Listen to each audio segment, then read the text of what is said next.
I think sometimes it can be easy to imagine that metta is sort of light and fluffy because it's, loving kindness and we send love and how lovely, how easy. And I hope that these last few months, as we've been focusing on metta together, have made really clear, as it's become very clear to me, that this is anything but light and fluffy. This is a very fierce and deep practice. That yes, it is about sending goodwill and kindness. And it is also about the renunciation of ill will and making sure that we do not put more harm out into the world, that we protect ourselves and others from the harm of ill will. I remember a meditation teacher who had studied in Burma many years ago was sharing that she was in contact with some monks there. And it was a time of unrest, as it is now, unfortunately, in present-day Myanmar. And she had learned from the people she knew there that monks were out in the streets protesting, and that while they were protesting, they were chanting the Metta Sutta. And I remember tears just kind of pouring down my face when I heard that as they were standing up for what was right for them, as they were being beset upon by violent authorities, they were chanting the Metta Sutta, I think, as a way to protect their own hearts from ill will and to protect others from them protesting in a way that was motivated by ill will. My mom recently shared with me a story that felt somewhat similar. She's a lifelong activist. And she shared that years ago, she took part in a silent protest that was organized by engaged Buddhists. And so they were out there protesting. And a man came by and began heckling them and yelling at them and arguing with them. And my mom said before she knew it, she kind of felt this energy of getting ready to yell back and to defend and argue. And a woman who was with her just put her hand on her shoulder. Silent. And my mom sort of suggested that, wow, yeah, all that energy was so quick. Not that what she would have said was wrong necessarily, right? Intellectually, maybe I would have agreed with it, but the energy of it and what was actually motivating it in that moment, and the protection of the silence, of the renunciation of speech. I've thought ever since Jay gave her talk weeks ago about that difficult moment with her daughter when her daughter said something that was painful, and Jay was sort of sitting with her own reactions, and she said, I didn't want to put one more log on the fire. I think, yes, this is part of metta practice. It is something we send out, goodwill, care, kindness. But what if it's just as important to refrain from ill will, to not cause harm? The ethical practice of this, the freedom in this, and the relief in this, knowing we've not added more harm and more fire. And I think it's a real challenge. It's not easy to relinquish or let go of the energy of ill will, the intensity of wanting to fire back or to hurt when we are hurt, or even to subtly want to control or manage or change people or situations. And of course we want to. Things are so out of our control that often to protect ourselves, we exert force, and that ripples outward. And as part of our metta practice, can we work with that, metabolize it, be careful with it, because it's very easy to have it come out. What's in here, how that moves into what's out there, what we do in the world. And the Buddha talked a lot about this, being aware of how things build in here and move out as action. He said, if with an impure mind a person speaks or acts, suffering follows them like the wheel that follows the foot of an ox. If with a peaceful mind a person speaks or acts, happiness follows them like their never departing shadow. So again, we hear the movement of what's happening in here, mind, heart, mind, thoughts, and how that moves out into the world. This is really about intention, right? What is motivating our action, our volitional energy? And I was excited to see that, right, wise intention is the second of the practices laid out by the Buddha in the Eightfold Path. It's preceded by wise view. So how our thoughts inform our intention. And then following it are categories that are really related to action, ethical practice, wise speech, wise action, livelihood. So what is wise intention? Buddha was clear again. Again, this is where like metta, it's right here. He says, really, wise intention is being guided by the intention of renunciation of desire, goodwill, and harmlessness. And that those three are meant to counter the not so wise intention that can motivate us to act in the world of desire, ill will, and harmfulness. And I think those monks, as they were protesting and chanting the Metta Sutta, were trying to keep purifying their intention and their heart so that, yes, they were acting in the world, and as they were doing it, trying to make sure that there was a wholesome motivation there. I wanted to share two small examples. I love how kind of small things in life can make clear these big teachings for me.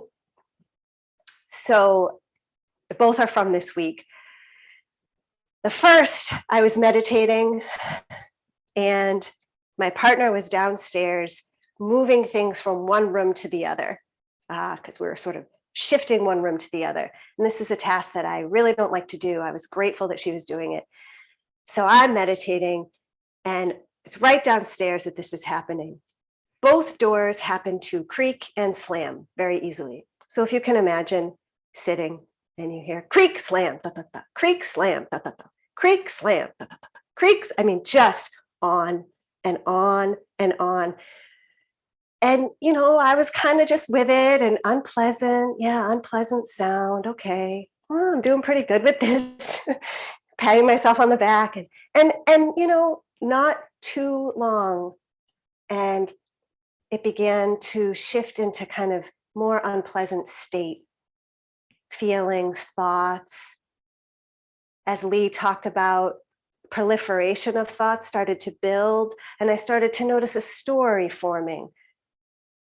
Ridiculous. You know, at one point I noticed a thought, she doesn't like that I meditate. She's doing this on purpose. It's like, wow, how quickly. And I could feel the energy building, that volitional energy that wanted to come out.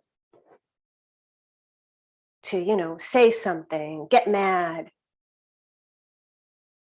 And I think because I was on the cushion, I was able to keep making space, a little bit of laughter, but easily could have turned into unwise view and unwise intention. Unless you think I'm always mindful, the second example was just a few days later, and I had woken up.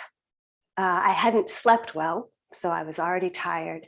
And the mornings are often a time for me when I'm on my own. I wake up early, I do a lot of work, I get stuff done, it's quiet. So I hadn't slept. For whatever reason, my partner got up early as well, drank a ton of coffee, was sitting in the room with me and just talking. What about this? Did you hear about this? Do you want to check out this? Did you finish the Wordle? Just lovely, lovely desire to interact.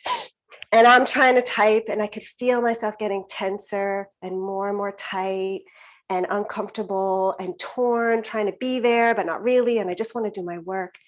And I got up and I realized that I had burned my oatmeal. And before I could be mindful, out came, that's what happens when I'm talking.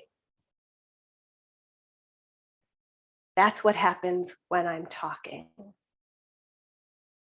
And I just, as soon as it was out, it's like, oh, that was unkind. There was blame in that, anger, ill will, totally unnecessary.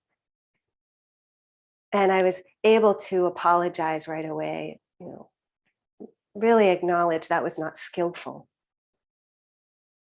But I think in both, you can see how kind of a couple of moments of unpleasant move right into thoughts, feelings, papancha. All of a sudden, there's energy building and it wants to come out. And if we're not paying attention, that's what motivates us. And I've thought a little bit about, well, how do we work with this?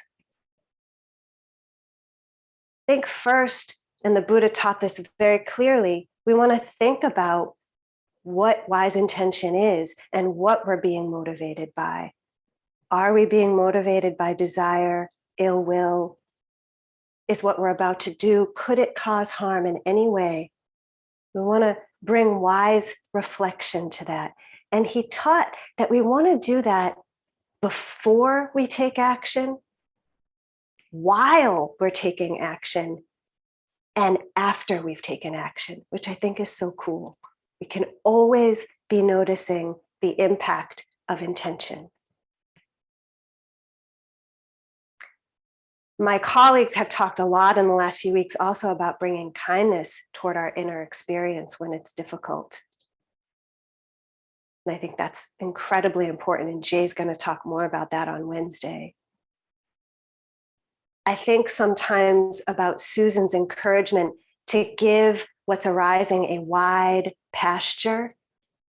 Sometimes when things feel really difficult, when there's a lot of ill will building, I literally imagine it like horses just galloping, and like, take up all the space you need, go, go, go, go, get it all out. And I also think humor is really important. Sometimes just I'll give a little like, oh, me, because that's usually what's happening. Like Lee talked about, right? Usually it's I want, I think, I am. And if I can exaggerate that a little bit with some humor, it helps me realize, oh yeah, it's all me, right? It says, here it is. The Buddha taught, and I think many of us know the end of this quote, but the beginning, I don't know if it's as familiar. He abused me, he struck me, he overpowered me, he robbed me. Those who harbor such thoughts do not still their hatred. He abused me, he struck me, he overpowered me, he robbed me. Those who do not harbor such thoughts still their hatred. Hatred is never appeased by hatred in this world. By non-hatred alone is hatred appeased. This is a law eternal. So I invite you to notice any parts of you that might feel like, oh, this is a lot. It's a lot of responsibility. Like, people do mistreat us. What do we do with that? And I I take heart that he said those who harbor such thoughts. It's not that we don't get clear that this happens. Those monks were out there protesting because wrong had occurred. But that our work is to notice when we harbor certain narratives and thoughts and how those can build into intention and action into the world. And it is hard, and it does feel like a great responsibility. And some quotes that help me in this. The Buddha said, "Do not underrate goodness, thinking it will not come to me. By falling drops of water, a water jug is filled, and a wise man will be full of goodness, even though he accumulates it bit by bit." And a similar one, "Let the wise person gradually remove the impurities from themselves, as the smith from silver, bit by bit and moment to moment." Thank you so much for your kind attention.